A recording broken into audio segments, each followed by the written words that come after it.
My brother called me on a Wednesday afternoon to ask if he could borrow my truck for a few hours. He needed to move some boxes from his storage unit, he said. Nothing big, just a few trips. I told him to come by whenever he was ready. I would leave the keys on the kitchen counter, and I went out to the garage to finish what I was working on.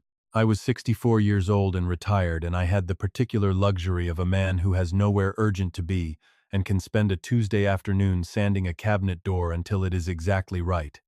My brother Raymond is 59. He had been around a lot more since my wife passed. I want to tell you about Eleanor before I tell you anything else, because nothing that comes after makes sense without her. We were married for 38 years. She was a registered nurse for 31 of those years, the kind who worked the night shift at a county hospital and came home at 7 in the morning still thinking about her patients. She had a way of walking into a room and immediately identifying what was wrong with it and what needed to be done about it, which made her exceptional at her job and occasionally difficult to live with, and which I would give anything to have back. She died 20 months ago. Pancreatic cancer, which does not give you long once it makes itself known. We had 4 months from diagnosis to the morning she was gone, and I want to tell you that 4 months is not enough time, and also that 4 months is enough time to say everything that needs to be said, which we did, and that is the part I hold on to. We had built our life in a brick house on Sycamore Road in Dayton, Ohio that we bought in 1994 for $127,000 and paid off in 2017. The day we made the last payment, Eleanor made a pot roast, and we ate at the dining room table with the good plates she had gotten from her mother, and we talked about everything we wanted to do next, and we did most of it. Not all of it, but most of it. I worked for 35 years as a civil engineer for the county. I designed drainage systems and road foundations and the kinds of infrastructure that nobody thinks about until it fails. I retired in 2020, 2 years before Eleanor got sick, which meant I had 2 good years with her at home before the diagnosis, and then 4 months of being grateful I was already retired, so I could be there for every single day of it. My brother Raymond is 5 years younger than me. He lives in Riverside, about 40 minutes from my house, in a neighborhood that has that specific quality of places where people moved in with good intentions that slowly got overtaken by circumstance. He runs a small landscaping business, or he has been running one, or the version of it that still exists has changed enough over the past few years that I cannot always tell what he means when he mentions it. His wife Patrice is pleasant the way some people are pleasant, surface-level warmth with something underneath it that takes time to identify. She calls me Jean, which is my name, but she says it the way certain people use names, precisely enough that it functions more as punctuation than as familiarity. Raymond had been attentive after Eleanor died. I want to give him that honestly. He came by often in those first months. He helped me sort through her medical files and the insurance paperwork, which was substantial and overwhelming in the way that paperwork is always overwhelming when you are also trying to get out of bed every morning and remember to eat. He had helped me make phone calls I did not know how to start, and he had sat with me through several evenings when the house felt like it had too much air in it. In doing all of that, he had learned the shape of what I had, not from any one conversation, from many small ones, accumulated the way knowledge accumulates when a person is allowed inside a house often enough and long enough to find all the rooms without being given the tour. I did not see it while it was happening. I want to be clear about that. I was 62 years old and I was grieving the way you grieve when you have spent 38 years building something with one particular person, and then one morning that person is not there anymore. I was grateful that my brother showed up. The showing up was real. I know that now, and I knew it then. What it was also doing is something I did not understand until a Wednesday evening when I was in the garage and my brother came to borrow my truck. He came by around 4. I heard the back door open, which I had unlocked for him. He called out to let me know he was there. I told him the keys were on the counter. I heard him move through the kitchen. I heard the back door close. I heard the truck start in the driveway. I went back to sanding the cabinet door. At 9:45 that night I woke up. I had fallen asleep in the recliner in the living room the way I have been falling asleep in that recliner since Eleanor died, because the bedroom is still the hardest room in the house for me to be in after dark. What woke me was not a sound inside the house. It was a voice outside the front window, close enough to be on the porch steps or just below them. My brother's voice. Low, focused, the voice of a man who has checked whether the lights are on inside and concluded that they are not. He said 4 words. He said, "She already approved it." I did not move. I sat in the recliner with the television off and the room dark and my hands flat on the armrests, and I listened to my brother walk back down the porch steps and I heard him get into my truck, and I heard the truck pull away from the curb. I sat in the dark for another full minute before I got up. I walked to the study. Eleanor had called it the document room, which was accurate because it had a filing cabinet and a desk and the fireproof box she had bought in 2015 and insisted we use for anything that mattered. The kind of organized system that a nurse builds not for herself but for the person who will need it after her. Inside that box lived the deed to the house, my pension documents, our current will which we had updated together in 2019 after her father died, the life insurance policy, and a smaller envelope inside the box, a brown one with a clasp, which held the account statements for the investment account we had built across 22 years of patient, unglamorous saving. At its last statement, that account held $387,000. I opened the fireproof box. The brown envelope was gone. In its place was a folded piece of paper with my name written on the outside in my brother's handwriting. I opened it. I read it standing at Eleanor's desk at 9:45 on a Wednesday night in my own house. 3 lines, written in Raymond's hand. Jean, we spoke to the financial advisor already. The joint account application is submitted. This is the simplest way to protect what you have. We'll go over everything Thursday. I had not spoken to any financial advisor. I had not submitted any application.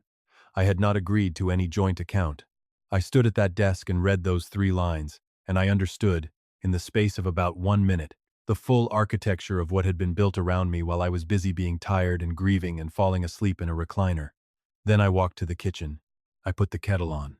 I sat down at the table Eleanor had picked out in 2003 and I started writing down everything I knew in order, the same way I would document a site survey. What was missing, what I had heard, what I did not yet understand.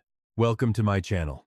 If you are new here, I want you to stay through this one because this one matters more than most. Hit that like button and drop a comment telling me where you are watching from. My name is Gene Calloway. I am 64 years old.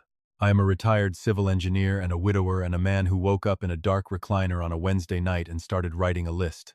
Let me tell you what that list became. By midnight, I had the outline of it. By 1 in the morning, I knew who I was going to call when the hour was reasonable. Her name was Patricia Osei. Her office was on 5th Street in downtown Dayton, 2 blocks from the county building where I had worked for 35 years.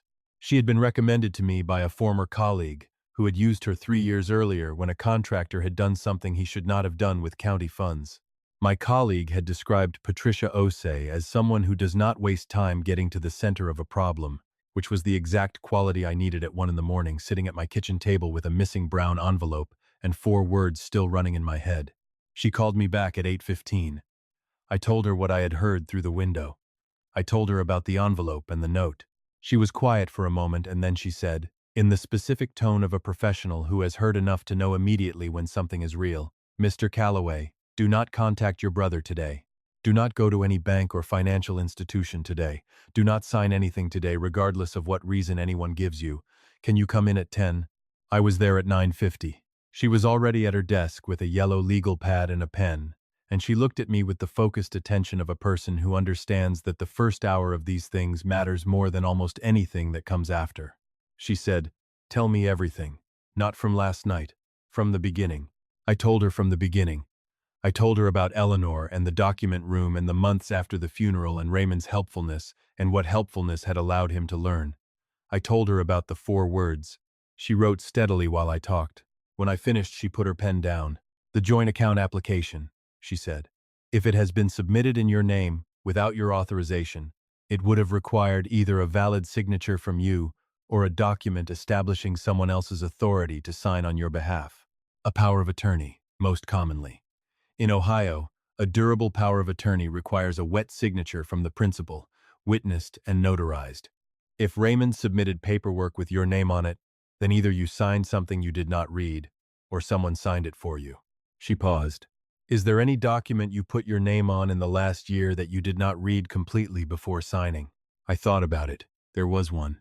7 months ago, Raymond had brought a stack of papers to my house and told me they were related to updating the beneficiary designations on 2 of Eleanor's retirement accounts that were still being processed through the estate. He had set 4 pages on the kitchen table and pointed to the lines, and I had signed where he pointed because I was his older brother and because the estate paperwork had been extensive, and because I had been tired in the bone deep, the way that 7 months of grief produces in a man who is still Learning how to cook for one. I had not read those pages. I told Patricia this. She wrote something and underlined it twice. I need those pages, she said. Do you have copies? I did not. Raymond had taken them. He had said the bank required originals. Standard procedure, he had said. Patricia nodded once, the nod of a woman who has heard that phrase before in situations like this one. Here is what we do, she said. I file a motion this morning to freeze any pending account transfers associated with your name while we investigate a potentially unauthorized financial application. That motion goes to a judge before noon. At the same time, I contact the financial institution directly and inform them that any application submitted in your name is under legal dispute and that no transaction executed under that application has your authorization. And I need you to call me the moment Raymond contacts you. He will contact you, because once the institution receives my letter, he will know that something has moved. She looked at me steadily. Are you prepared for this to become serious? I thought about the 4 words through the front window. She already approved it. It already is serious, I said. I am just the last one in the room to know it. She had the motion filed by 11:30. I know because she sent me the confirmation from the courthouse while I was sitting in my car in the parking garage on 3rd Street, too unsettled to drive and not ready to go back to the house where the brown envelope was missing from the fireproof box. Raymond called at 1:20. I let it ring once and then I answered, because Patricia had told me to answer and to say as little as possible while letting him say as much as he needed to. Hey, Jean, he said, and his voice had the careful warmth of a man who has rehearsed his tone on the drive over. Raymond, I said, just checking in. How are you doing today? Fine, I said. A pause. He had expected more from the word fine. He had expected, I think, a man who had not yet noticed that the envelope was gone, or a man who had found the note and was confused and needed walking through it. Listen, he said. I wanted to come by Thursday and talk through some things with you. About the finances, just from a planning standpoint. Patrice and I have been thinking about your situation and we have some ideas about how to structure things better. Would Thursday work? Not Thursday, I said. Another pause. Friday maybe? He said. I'll let you know, I said. A silence that contained considerably more information than anything he had actually said out loud. All right, he said. Talk, soon. I called Patricia from the parking garage and told her what he had said. She said good, and told me not to schedule any visit until she had heard back from the financial institution. The financial institution called Patricia at 3:10. The joint account application had been submitted 5 days ago, not on the Wednesday he borrowed the truck. The truck had been a different purpose entirely. The brown envelope had been taken on a previous visit, a visit I needed to think back through. The previous Saturday. Raymond had come over for what he described as a quick drop-in. He had brought a grocery bag with some things he said he had picked up because he was at the store anyway. We had sat on the back porch for a while, and I had walked him around the side yard to show him something. Eleanor had put in a rose of Sharon along the fence line in the spring of the year she got sick. She had planted 3 of them, and 2 had not made it through the following winter. The 3rd one had come back, fuller than I had expected, and I had been watching it all summer with the specific feeling you have when something survives that had no particular reason to. We had been outside for approximately 20 minutes. Raymond had been inside the house alone for 20 minutes. The joint account application had my name on it, my signature on the principal line, Raymond's name on the co-owner line. A notary stamp from a service in Riverside, dated 9 days ago. 9 days ago, I had not been in Riverside. 9 days ago, I had been at my own house on Sycamore Road, which my phone records and my credit card statement for that day could confirm, because I had ordered a replacement part for the garage door opener from the hardware store on Wilmington Pike. The signature was a forgery. Patricia said it as a statement of fact, not a conclusion still forming. We can have it verified by a document examiner, but the timeline makes the analysis straightforward. You were not at that notary. Your signature appears on a document you did not sign. In Ohio, that is criminal fraud. If he submitted it to a financial institution to obtain access to your assets, that is also wire fraud. This is not a civil matter anymore, Jean. This is a criminal one. I sat in my car and breathed for a moment. What was he trying to access? I said. She told me. The joint account he had applied for was at a different institution from the ones that held my existing accounts. As co-owner with signing authority, Raymond would have had the legal standing to initiate transfers from the new joint account. The application also included a request for a linked transfer authorization that would have allowed movement of funds from my primary accounts into the joint one, pending my signature on a separate form. A form he likely planned to present to me on Thursday, with the same helpful explanation he had used 7 months ago at the kitchen table with 4 pages and a pointed finger. He had built the mechanism. The motion Patricia filed that morning had arrived at the institution before it was operational. By 6 hours, brothers and sisters, if you have stayed with me this far, drop a comment below, because what I did next is the part that required something I had spent 35 years building in a job where the thing you build either holds or it does not. I did not sleep well that night. I made coffee at 5:30 and sat at the kitchen table and looked at Eleanor's rows of Sharon through the back door glass and thought about the 20 minutes Raymond had been inside the house while I was showing it to him. I thought about the 4 words. At 7 in the morning, I drove to the electronics store on Salem Avenue, and I bought a small digital voice recorder, the kind that fits in a shirt pocket and runs for 8 hours on a single charge, and I put it in my shirt pocket and I went home and I waited. Raymond came on Saturday. I had not invited him, but I had not told him not to come, and he arrived at 10 with a bag of pastries from the bakery on Far Hills Avenue that he knew I liked, which is the specific kind of thoughtfulness that is harder to hold against someone than open hostility would be, and which I recognized, now, as a tool rather than a gift. We sat at the kitchen table. He poured coffee with the ease of a man comfortable in a kitchen that is not his. He talked about ordinary things for a while, the way you do when you are managing towards something and need the room to warm up first. Then he said, "Jean, I wanted to talk to you about the account application." "All right," I said. "I know I probably should have walked you through it first instead of just leaving the note, but honestly I was worried you would overthink it. Patrice and I have been looking at your situation, and the truth is, your assets are not structured to protect you if the market moves badly. A joint account with a family member is standard protective planning for someone in your position." He said protective. "The application has my name on it," I said. "Right, I took care of that for you. Used the beneficiary paperwork from last year, the stuff you signed when we were dealing with Eleanor's accounts. I found the relevant signature there, and the financial advisor helped us apply it to the new form. There it was. The beneficiary paperwork I signed at the kitchen table," I said. "Right," he said. "Raymond," I said. "The paperwork you brought to this table 7 months ago was not beneficiary designation forms." He looked at me. Something shifted in his face. Not much, just a degree in the direction of a man recalculating. "Jean, there was a lot of paper that day. You might not remember every. I also want you to know," I said, "that Patricia Osei on 5th Street filed an emergency motion 4 days ago to freeze any transfers pending investigation of an unauthorized financial application submitted in my name, and that a criminal complaint for document fraud was filed with the Dayton Police Department 2 days ago, and that a certified document examiner has compared the signature on the joint account application with verified samples of my actual handwriting and identified 11 specific points of inconsistency." Raymond was quiet. "And there is a notary stamp on that application from a service in Riverside," I said, "dated a day when my phone records and credit card statement confirm I was on Sycamore Road all day." The kitchen was completely still. "Jean," he started. "I am not telling you this to get ahead of you," I said. "I am telling you this because you are my brother, and I want you to understand the full shape of where things actually stand before you decide what to say next. Not legally.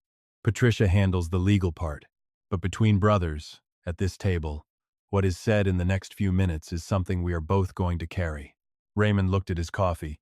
He looked at the table. He looked at me. He put his face in his hands. "Not a performance. I have known my brother for 59 years, and I know the difference. This was a man arriving at the bottom of something and finding the bottom harder than he had expected it to be.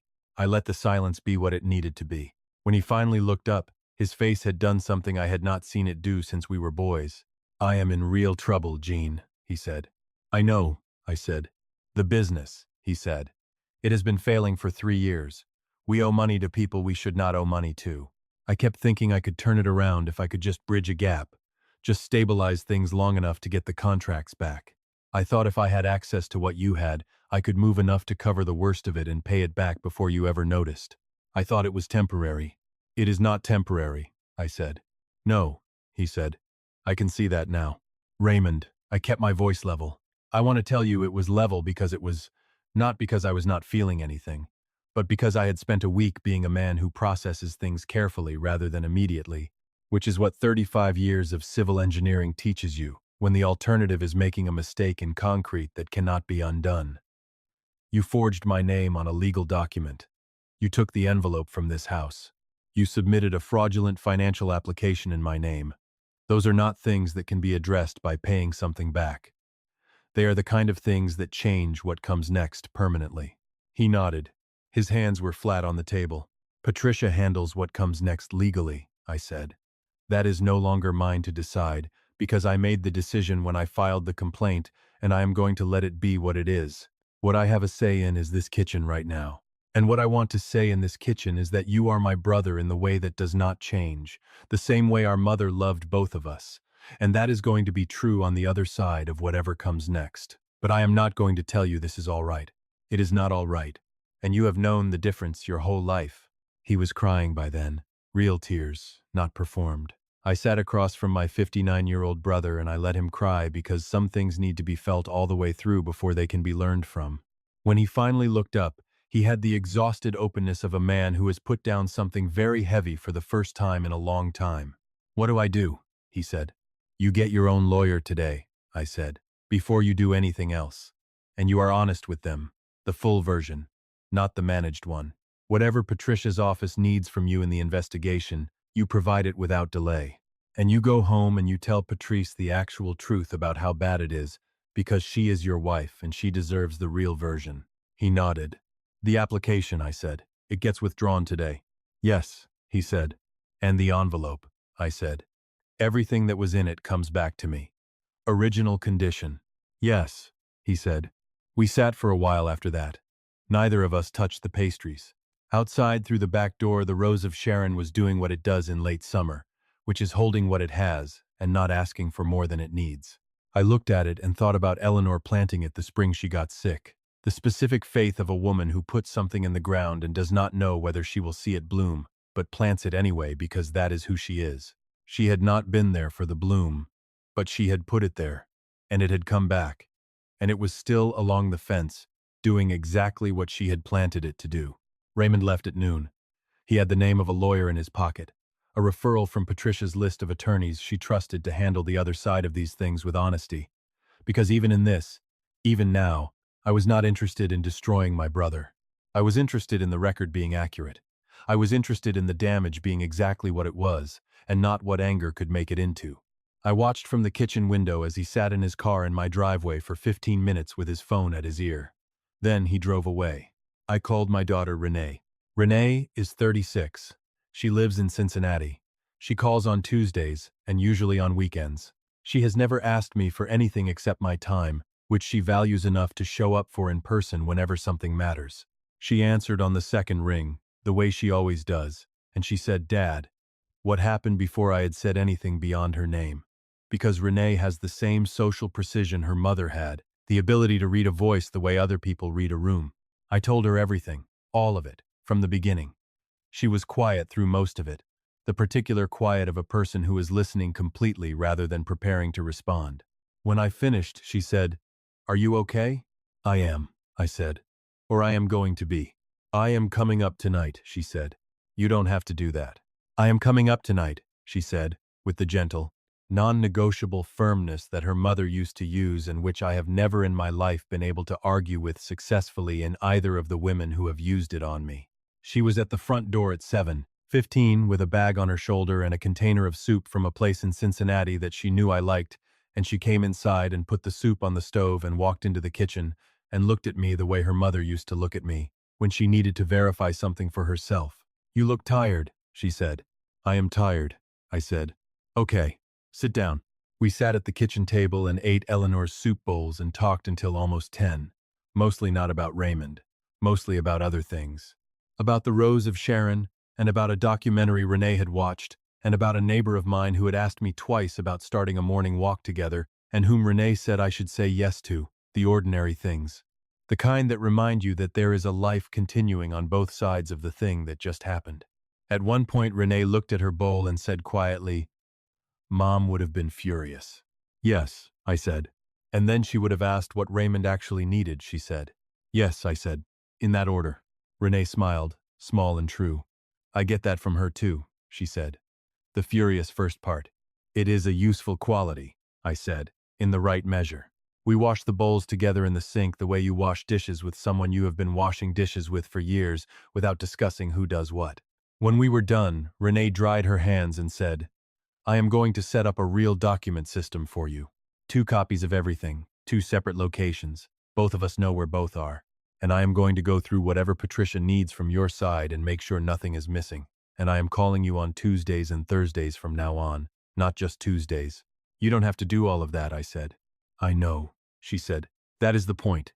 I thought about that later, lying in bed with the window fan running and Renee in the guest room down the hall, and the house feeling, for the first time in a long time, like it had the right amount of air in it. I thought about the difference between the kind of love that costs something and the kind that costs nothing, and which one you can actually count on when the envelope is gone from the fireproof box and 4 words through a front window have just changed the shape of everything you thought you understood about the people closest to you. Some things you learn from 4 words heard in the dark. Some things you learn from a daughter who drives 2 hours with soup and stays until the dishes are washed and makes plans without being asked. Those are not the same lesson, but they come from the same place, which is paying attention to what is actually being built around you while you are busy being tired and trusting the people who keep showing up. I am paying attention now. The criminal investigation is proceeding.